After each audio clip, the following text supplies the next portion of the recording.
harabaye ihiganwa ryo gusiganwa ku makinga kuri uyu wa gatandatu igenekerezo rya 14 Kigarama umwaka wa 2024 muri komine Gihanga mu kurondera impano nshasha mu kunyonga amakinga mu mugwi akaranga waho muri komine Gihanga. Evrare Ndayikeza yatunganije iryo higanwa muri uwo mugwi akaranga ngo vyanakozwe no mu ntumbero yo kuramurira umugwi serukira gihugu mu byo kunyonga amakinga kugira ngo impano zabo zishobore kugera kure hashoboka. Bwa club akaranga isanzwe iriko irakora ibijanye no kwinonora imitsi ndetse no gutunganya ibintu bikorwa byabaye no munsi aho twariko turarondera impano nshasha muri club akaranga.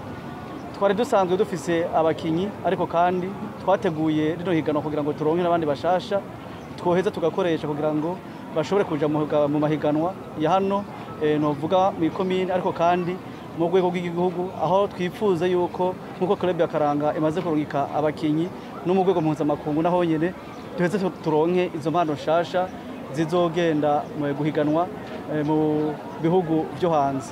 Rero intumbero y'ino munsi yariyo tugashima rero ukungene ibikorwa byagenze aho dushimira ukungene ibikorwa byagenze mu kubitegura twagerageje kurondera mu mitumba yose igize ikomine ya Gihanga mu mazone agize ino komine ya Gihanga nyene turaheza turasaba yuko abifuza kuja mu higanwa kuyandikisha bariyandikishije turaronka ndetse abahungu bangana n'117 n'abakobwa bangana na 32 abahiganwa no munsi bose bakaba 149. Murumva yuko intumbero y'ino munsi twayishitseko twaronse bashasha hambavu y'abandi bahora bakina twaronse n'abandi bashasha kandi ikina dushimisha nuko mu bagiye baraba mbere muri babandi bashasha twababonyemo.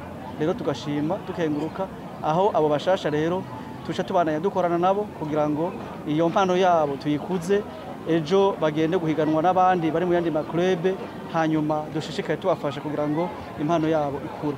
Uwo yararongoye ivyo bikorwa by'iryo higanwa yemeza ko komine Gihanga ari umugwa mukuru mu kunyonga ikinga kuko atamuhana waho usanga udatunze ikinga kuko ngo ribafitiye akamaro kenshi hampande yo kwinonora imitsi. Gihanga ni ku mugwa mukuru w'ikinga kuko kuva na kera muri kahise ikinga ryamye novuga ari akaranga mu ngo z'abene gihugu z'abanyagihanga aho twovuga yuko atarugo na rumwe ugiye usanga atakinga uhasanga. Hama ikindi naco nuko n'umwana avukira kwigira ikinga kujya umwana avuka yiga gutambuka inyuma yo kumenya gutambuka aca yiga ikinga. Hanyuma ikindi naco nuko rirafasha ni komine isanzwe irimwo uburimyi cyane cyane igitego cy'umuceri ndetse n'ibindi ariko kandi uza gusanga hambavu yo kumenya ikinga iryo kinga rifasha kugira ngo bashobore kwiyunguruza. Hariho abo usanga bunguruza amata mu gisagara cya Bujumbura, hariho abo usanga bunguruza imizigo twavuga umuceri n'ivyo muri rusange ariko kandi hari n'indi mizigo ibijumbu hariho n'ibindi bitegwa bisanzwe biri hano muri komine ya Gihanga. Iyo kinga rero twagise ndetse ijyakaranga kuko kabaye akaranga aho umunyagihanga yumva yuko ikinga ari ikintu cyo kwirata. Hama ikindi naco novuga kindi nuko ni komine aho usanga abakobwa batwara amakinga kandi bagatwara imizigo kujya abahungu bayatwara. Abakobwa hano usanga imizigo kumenya ikinga nivyo ni buzima bwabo bwa misi yose. Umuhungu ari igikinga umukobwa akigikinga hanyuma gutwara imizigo naho nyene umukobwa canke umumama n'abamama bavyaye ntibatera isoni. Abamage murabona bahiganye harimo abamama abo nabonyene barabandanya bakoresha ikinga. Murumva yuko nta hantu henshi uzobisanga ni mino komine na karanga n'umuco ni kintu novuga ko twokwirata kandi twisangije aho ikinga uno munsi ryafashwe nk'ikintu cyo kwirata mu ngo no miryango. Nyuma yari no higanwa nuko tugiye gutegura indinganizo shashe bikorwa by'umwaka uza. Turifuza yuko abo bakinyi bacu tubakoresha icyo tukwita ama-entraînement nabajya mwagiye mubona babaye abanyuma suko batazi kunyonga ikinga n'abantu bavyumva kandi babizi ariko batari bwamenyere by'amahiganwa. Abo rero bamaze kwiga ukungene abantu baja mu higanwa bizobafasha cyane kugira ngo bashobore kuja guhiganwa n'abandi. Cyo tugiye gukora cihutirwa no kubafasha kumenya ni gute hambavu kumenya ikinga ni gute ugomba kuja mu higanwa ubyifatamwo gute ugenda gute utwara ikinga gute utangura gute ukarangiza gute. Kwizera Claude yafashe ikibanza ca mbere mu bahungu na Nimfasha Adelphine yafashe ikibanza ca mbere mu bigeme muri iryo higanwa. Barashima uko iryo higanwa ryagenze, basaba ababishoboye ko bobandanya babashigikira mu byo kunyonga ikinga. Ndateye intege ugwaruka rw'ino munsi na cyane cyane abakobwa, kuko abakobwa kenshi turagaywa ngo ntacyo dushoboye, kandi Imana yaraduhaye ubushobozi dukwiranye nabwo.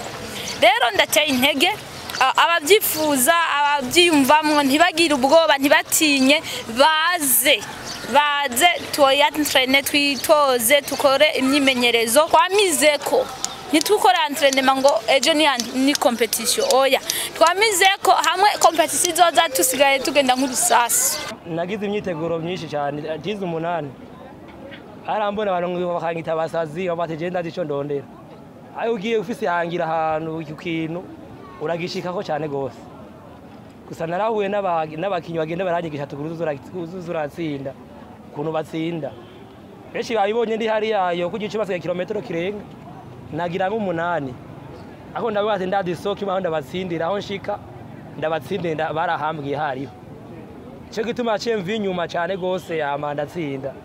Bigenda neza cyane. Cyo dusaba gusa kudukurikirana cyane gose ko hari uburyo bwinshi badukeneye kugira tuje kwitegura, usanga wabuze uburyo, usanga ugiye mu bundi buzugira bikundu ubehe mu buzima. Dusaba batugire badufate mu mugongo bade batubona kokomera cyane gose.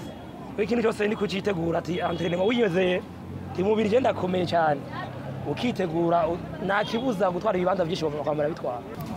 Banyakubahwa umukuru w'igihugu ndetse n'umutambukanyi wiwe ku rwego rw'abakobwa badufate mu mugongo, kuko turifuza gukora imyimenyerezo ugasanga biriko biratugora kuronka amakinga ugasanga turayabuze.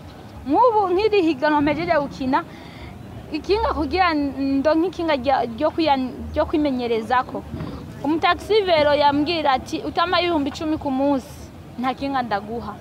Rero ibyo 10,000 ukaca witoza nk'ukwezi uri gati kawaga ataburyo mufise, kuko muhiri wacu ntitwifise ngo turonke 10,000 ku munsi ngo umwana yantrene wapi, usanga bigoye. Rero cyo ndasaba badufate mu mugongo, baturosa amakinga yo kwitoza, n'abandi bakobwa babonye dufise amakinga bazogira intege ati ninaje mu rujya mwuga ko bafise amakinga nzoronka mwaye ukuntu ni entraîner, ukuntu nitoza, usanga nanje ndateye intambwe nka niyo saba Francine. Kubw'umushinga amateka Suguru Olivier yari mu bafashe mu mugongo iryo higanwa, ngo impano zo gutwara amakinga ngo zirahari ngaho muri komine Gihanga. Asaba indongozi zo mwishira hamwe ryo kunyonga amakinga mu Burundi ko bofadikanya mu higanwa rikuru ryo kunyonga amakinga mu Burundi rikazobera aho mu ntara ya Gihanga bukurikira. Inkino ziciye ku mabanonotsi b'amakinga muri komine yacu ya Gihanga yarabaye umugigwa, aho iminsi yose ku mwaka twamaze kugerageza gushikira ibikangara kugira ngo turabe neza aho inkino zigeze, tubone imikangara mishasha ifise impano yo gushobora kuzoserukira igihugu cacu no muri equipe nationale. Sakaseswa muri mwabibonye, mwabonye yuko abara mbere unomuzi babaye abambere, bisigura yuko ku mwaka dushaka kuronka abanutsi bashasha bazi gutwara amakinga kandi bashaka gutera iteka igihugu cacu. Nagomba gusaba nshimitsi yuko inkino zizobera mu gihugu cacu kubyo gutwara amakinga, sabe yuko petition inga yobera muri komine ya Gihanga.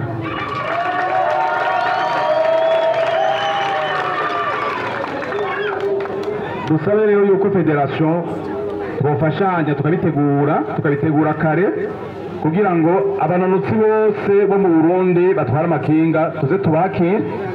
Abanyagihanga n'abantu bazi kwakira abantu kugira ngo inkino zizibere ngaha.